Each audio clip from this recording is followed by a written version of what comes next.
ستړي مشه زه رحمان بنوریم دا پروګرام بی کاست دی. پاکستان یو وار بیا بیګا شپه په سپین بولدک باندې حمله وکړه. د طالبانو وایم ذبیح الله مجاهد ویلي چې د پاکستان پارونکې حملې ته ځواب ورکړی دی. ځینې ټولنیزې رسنۍ دعوې کوي چې طالبانو په زیړو بشکو باندې د بابي دوستي چې کومه دروازه وه د هغې یو اړخ تباه کړی دی.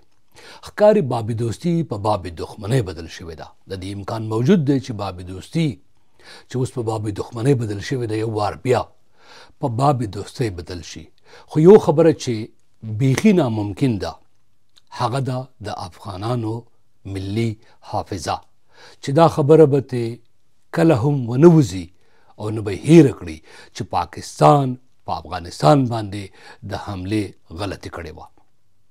پاکستان دا کار ولې کوي؟ باوجود د دې چې د پاکستان پخواني پوځي جرنیلان او سفارتکاران بیا دا وایي چې پاکستانیانو ته اوسني واکمنانو ته دا غلطي نه دی کول پکار او افغانان به کله هم دا خبره هیره نه کړي. ولې کار دا کوي؟ آیا د دې نه دا نتیجه ترلاسه کوي کوم چې هغه دا ولري چې تحریک طالبان پاکستان په افغانستان کې پټ دی او د افغانستان په خاوره حمله کوي؟ آیا دې سره به ختم کی؟ نو پاکستان په کور دننه خو د جګړې نه هغه څه لاسته رانه وړل کوم چې دی دعوې لرلې ګویا ترهګري به ختمه کړي. ترهګري خو یې په کور دننه ختمه نه کړه. نو د افغانستان کې د حملو سره به یې څنګه ختمه کړي؟ که نه د دې نه د پاکستان مقصد هم هغه دی کوم چې ذبیح الله مجاهد وایي چې د پاکستان د پوځ یوه کړۍ د زبرځواکونو په لمسه په افغانستان کې اړې ګړې جوړول غواړي. په دې باندې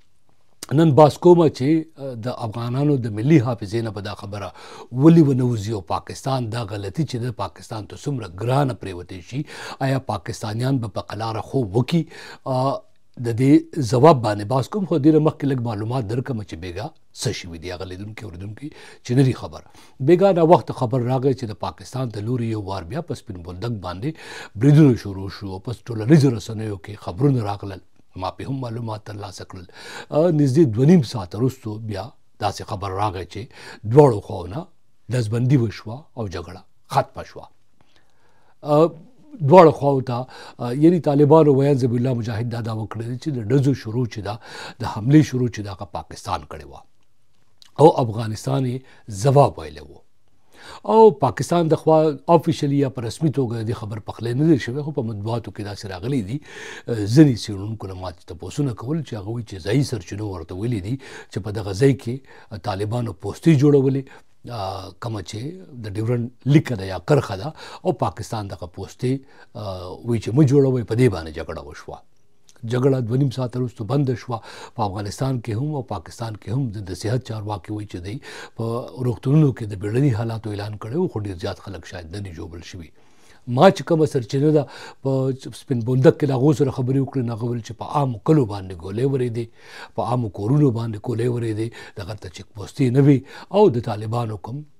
هلې ځلې یا ګاډي نه لیدل کېدل. په خپله زه لږ حیران یم چې د افغانانو حوصلې ته په دغه ځای کې چې ما سره خبرې کولې چې ویډیو فلمونه هم جوړوي، وایي چې هغه د په اسمان کې تاسو وینئ په سکرین باندې چې دا ګولۍ روانې دي، مرمۍ روانې دي. داسې په دنیا کې ما په ډېرو ځایونو کې د جنګ کوریج کړی دی. عراق ته تللی ما اوس په وروستیو کې د حماس او د اسرائیل جګړه مې لیدلې ده چې ډز به وشو نو خلک به مورچو ته خلک به تاخانو ته پټېد به. خو دغلته د خلکو زړورتیا چې ده زه ورته حیران یم چې هغه ناست دي او د لارو موټرو عکسونه جوړوي، لارۍ موټرې روانې دي، څوک ویډیوګانې جوړوي چې هغه د په هوا کې مرمۍ روانې دي. نو دا یو خپله د دې خبرې ثبوت دی چې افغانان شاید له جنګ نه یېرېږي او د پاکستان دا حملې نشي هېرولی. پاکستان د دې نه مخکې طالبانو ویل ذبیح الله مجاهد ویلي چې په یو شمېر ولایتونو کې هوایي بریدونه کړي وو د شپې ناوخته، شپې 2 بجې تقریبا 13 اونۍ او په کې 10 ملکي وګړي یو ښځه هغې 9 ماشومان وژل شوي وو او طالبانو ویلي وو ذبیح الله مجاهد چې د دې حملو غچ به اخلي او کله چې موقع وه د موقع په مناسبت سره به پاکستان ته ځواب ورکوي او پاکستان چې دی هغه به د افغانستان هوایي حریم خلاف ورزۍ ته د نړیوالو قوانینو خلاف ورزۍ ته او په افغانستان حملو ته او بریدونو ته آزاد نه پرېږدي او پاکستان کې دا فکرمندي ځینې څېړونکو سره زه خبرې کوم موجود ده چې په پاکستان کې پخوا خو پښتونخوا کې د پولې پخوا خواوشا سیمو کې د سرحد په خواوشا سیمو کې یا کرښې په خواوشا سیمو کې پورې راپورې بریدونه کېدل خو دا فکرمندي ډېره ژوره ده چې دا بریدونه چې دي د دې دا سلسله چې ده د پاکستان نورو برخو ته هم غځېدی شي. یعنې تېره میاشت په اسلام آباد کې د ځایي عدالتونو مخې ته یو ځانمرګي برید شوی و، دغه شانتې بیا نور بریدونه وشو. نو دا امکانات موجود دي او د دې امکاناتو نه ځینې پاکستانیان وایي چې هغه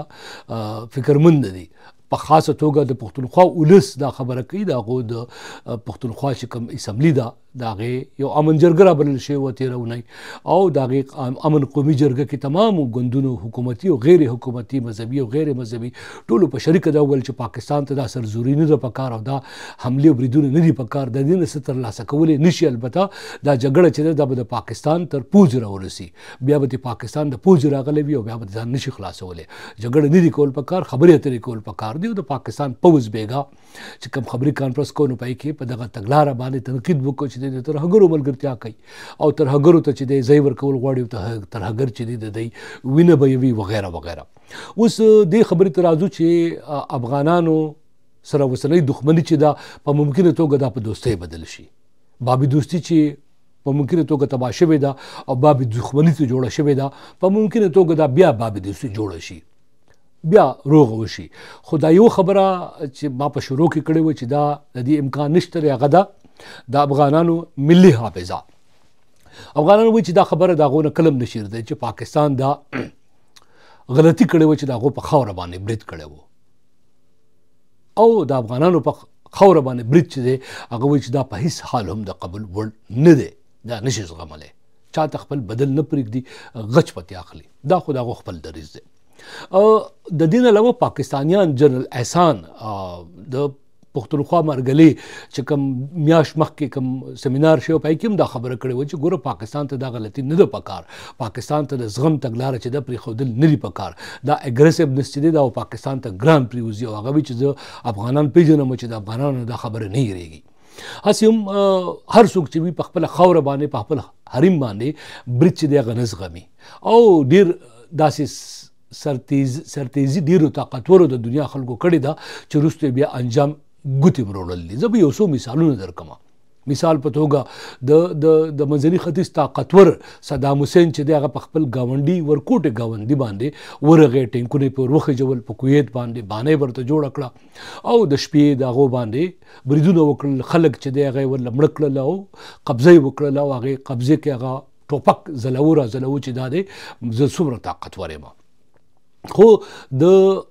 دغه طاقت انجام بیا نړۍ ولیده چې د صدام حسین هغه طاقت دړې وړی شو. په خپله صدام حسین بیا په یو غار کې پیدا شو، په یو بد حال کې پیدا شو او امریکایانو چې دی د شپې د غار نه راویستو. دغه شان د طاقت دا خو خیر د کویت او د عراق خبره ده، موږ به د افغانستان او د روس خبره وکړو. د روس دا لفظونه زما د صدر کله هم زمانه نه هېرېږي چې هغه وویل چې افغانستان زموږ د وجود نه بهیدونکی ناسور دی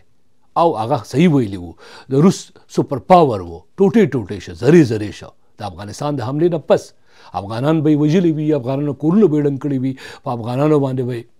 ظلم زیاتې کړی وي. خو په خپل هغه د دې جګړې وروستو داسې یو انجام ته ورسېده چې روس یې کله هم نشي هېرولی. خپله امریکا د 100 کلنې جګړې وروستو اوس افسوس کوي، منګولې هم وروړي. صدر ټرمپ بیا دا خبره کوي چې د افغانستان موږ په شرم راووتو او دا راوتل چې دا شرمناک وو. نو داسې په دنیا کې ډېر مثالونه دي چې ډېر طاقتور خلک چې بمونه یې لرل، پوځونه یې لرل، ټینکونه یې لرل، جازونه یې لرل او زور یې لره او هغه د دغې زور کوشش وکړه خو انجام یې څه دی؟ انجام یې دا دی چې په اخره کې منګول یې وروړي.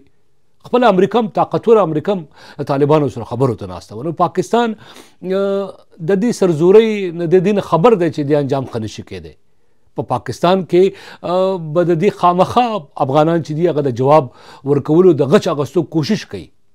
اسلام آباد به هم پامن نه وي، کراچۍ به هم پامن نه وي، لاهور به هم پامن نه وي، پېښور او د پښتونخوا سیمه خاص هم پامن کې نه ده. له بولانه تر چتراله په دغه سیمه کې سیاستدانان ماته وایي چې دغه دوزخ دی په دوزخ کې پاتې کیږي پنجاب جنت دی خو پنجاب به تل جنت نه وي پاتې دا خبره د پنجاب